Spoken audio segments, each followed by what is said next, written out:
तो नमस्ते दोस्तों, स्वागत है आपका मेरे नए चैनल में। दोस्तों, आज हम बात करने जा रहे हैं एक ऐसे महान व्यक्ति की जिन्होंने भारतीय समाज, संस्कृति और स्वदेशी आंदोलन में अपना बहुत बड़ा योगदान दिया। जी हाँ, हम बात करने वाले हैं श्री राजीव दीक्षित जी की। दोस्तों, राजीव दीक्षित का जन्म 30 नवंबर 1967 को उत्तर प्रदेश के अलीगढ़ जिले के नाह गांव में हुआ था। उनकी माता का नाम श्रीमती प्रेमा दीक्षित था और उनके पिता का नाम श्री राधेश्याम दीक्षित था।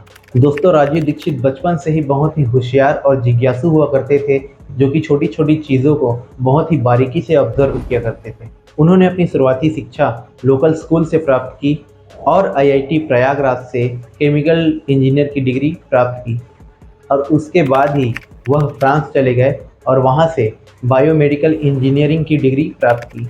भारत लौटने के बाद उन्होंने देखा कि कैसे विदेशी कंपनियां भारतीय मार्केट पर अपना कब्जा जमा रही हैं। उसके बाद उन्होंने स्वदेशी जागरण मंच की स्थापना की, जिसका उद्देश्य भारतीय उत्पादों का उपयोग और विदेशी उत्पादों का बहिष्कार था।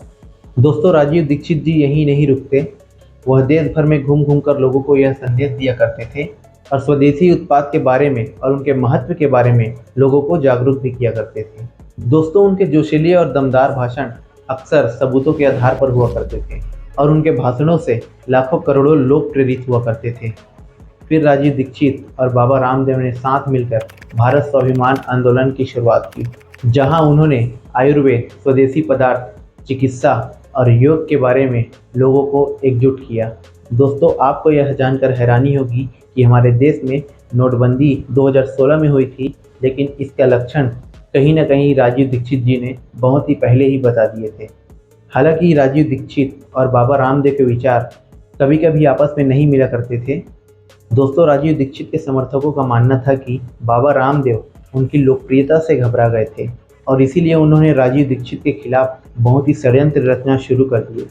और एक बार राजीव दीक्षित छत्तीसगढ़ के दौरे पर थे, तब वो अपने दौरे को पूरा करने के बाद 30 नवंबर 2010 को भिलाई पहुंचे और फिर भिलाई से दुर्ग रवाना होते समय उन्हें कार में ही दिल का दौरा पड़ गया।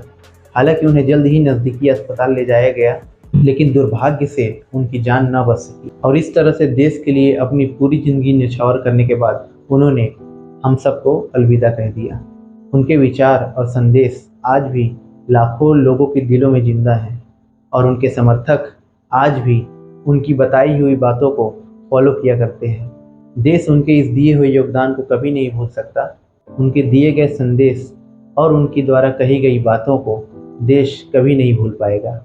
दोस्तों, ऐसे व्यक्ति 100-200 साल में एक बार ही आया करते हैं।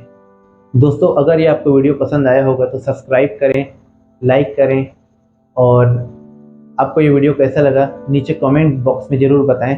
मिलता हूँ आपको अगले वीडियो में। धन्यवाद।